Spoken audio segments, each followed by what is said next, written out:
Washington? That's the BBC presentation on Nietzsche. I highly recommend. It's just, half an hour long or so.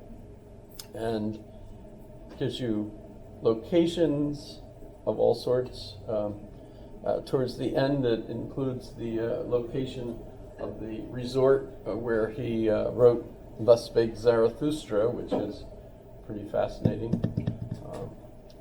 The history of the book alone is fascinating. The book, yeah, that's kind of interesting, but it's the history of the book and how it got used, because Hitler required all of the members of his Schutzstaffel, the SS, to have a pocketbook version of it in their jacket. I've been told that however you say his name was a Nazi. Saw that he died in 1800. That matched that up. Very beginning of this, she talks about that. She shows it. Well, I should.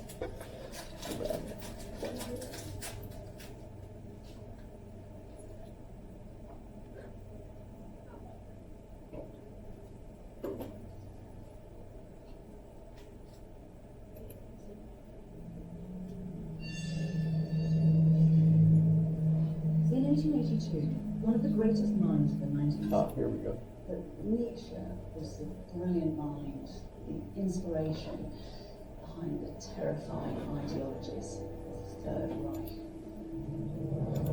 Yet if Nietzsche had been alive to see it, he would have been appalled. His philosophies were being distorted by a regime that stood for so much that he loathed.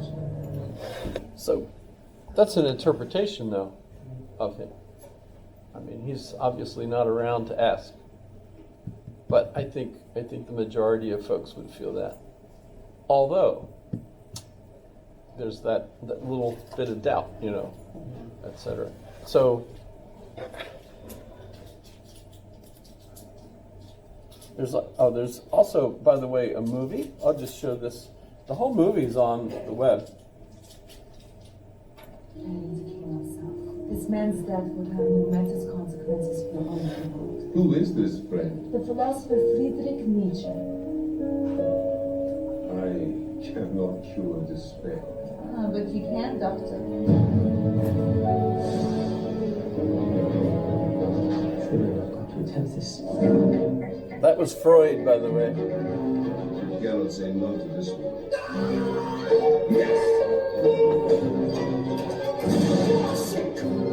One month, I will act as physician to your body, and you will act as physician to my mind.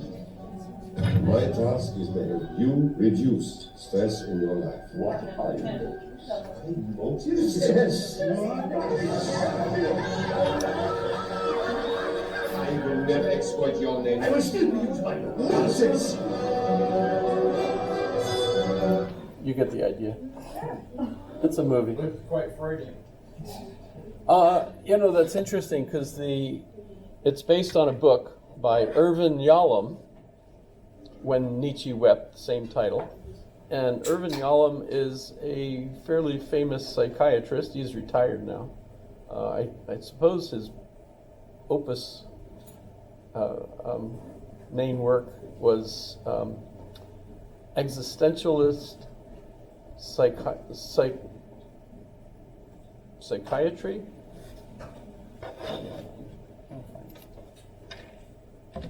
Irvin Yalom, existential psychotherapy.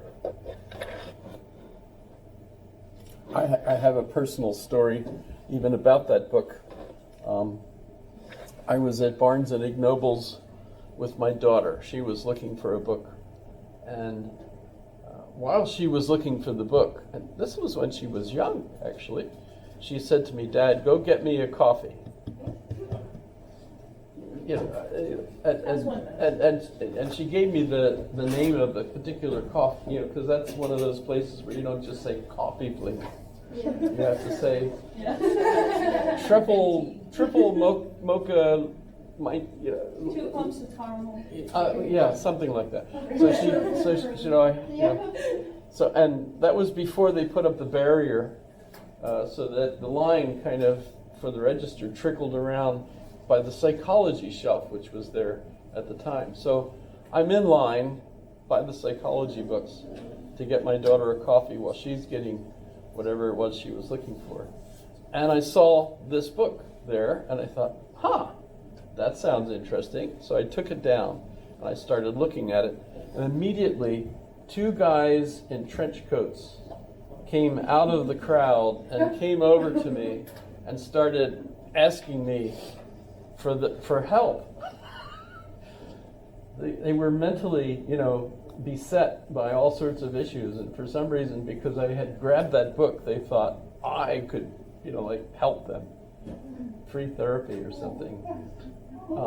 And by the time they finished talking to me and I got around to the register, I still had the book, so I thought, the heck with it. So I bought it along with her coffee.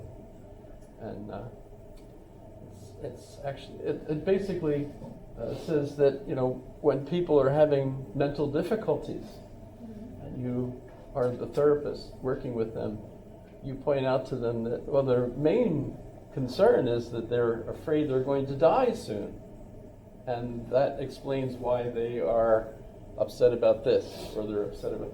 The real reason they're upset isn't because of all of those shallow things that they're worried about. It's because they're going to die, and that's what worries them. That's his basic thesis in that book. By the way, one of his other books is Staring at the Sun, which is a metaphor for staring at death, right? So he's quite focused on death. But the book on Nietzsche, that's Brewer was the therapist who worked with Nietzsche. That's not historically accurate. That's fiction. But it is interesting. And Ziggy, who is, of course, Sigmund Freud, is his assistant in the movie. And it's a movie. It's meant to be exciting. And as far as I know, 3 people have watched it since it was made. So maybe more than that. But so Nietzsche is our topic today. And so far we've been looking at people that are post-Hegelian, reacting to Hegel, and he's also reacting to Hegel. Kierkegaard, if you remember, I argued that he was so focused on being, existentialist, focused on the self, that basically he's not worried at all about our social connections. He's totally focused on just the freedom of the self to decide, and you have to choose your own meaning in life.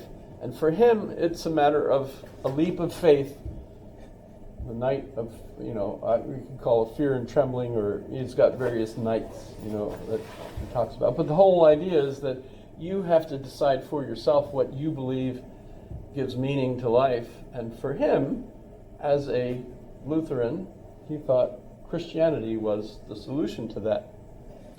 But when you do look at his life personally, you discover he seemed never to really get out of that moody, blue Dane kind of mood. And he died young, 42? And I don't know. I always like looking at the life of the philosopher and comparing it to her philosophy and trying to figure out, is she worth emulating? If I don't like the way she's living her life, I'm not really that interested in trying to figure out. Yeah. But there you go. So that's Kierkegaard. He focuses on the one side, the self, and then Marx, remember, as a follow-up, and we looked at him as taking the other side. Everything is totally socially interdependent, freedom. The only reason whenever in an American class I say, who here is, has freedom and independent, and everybody raises their hand, because we've all been trained to raise our hand when we ask that question, right? So, the whole idea that, you're totally immersed in a society, and the society, gives you a particular social class, a particular environmental engagement with work, etc. That's Marx, right? So both of them seem to me to be dismal failures, because existentialism is so focused on the self that I see pretty much everyone who's existentialist kind of moody, depressed, unable to, have really a good, can't let anything go. They're just, constantly miserable. And Marxists, communists, right? Look what happened in 1989 and, the collapse. And by the way, everyone in analyzing the Soviet Union will point out that they never quite really made it to a full-blown communism. They really became a totalitarian, authoritarian state.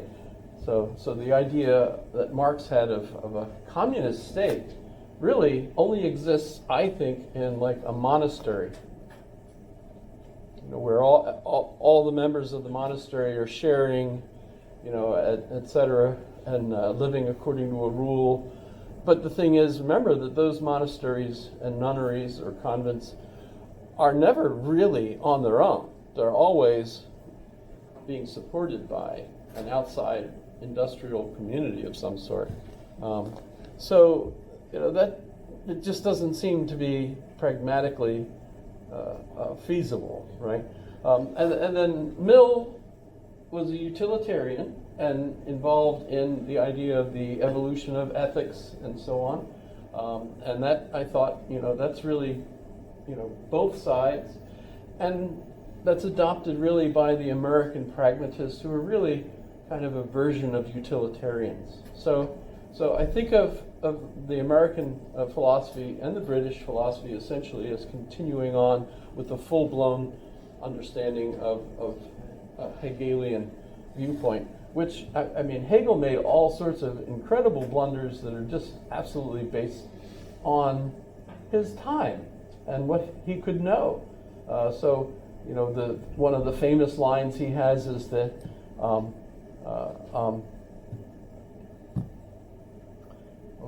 what was it called? I'm forgetting his famous line about Africa is a black. What's it called? Black. Shoot, that's terrible. There's no history in Africa. He said. Hegel. Africa. Africa has no history. Unhistorical, undeveloped spirit. Well, that's because he didn't know the history.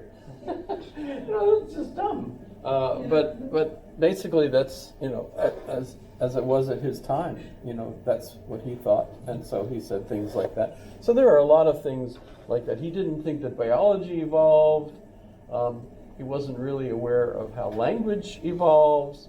But the thing is, he gives us that basic response to Kant that the framework or the way that our minds perceive the environment, our phenomena, is through our language, through our culture, through a dynamic, developing, and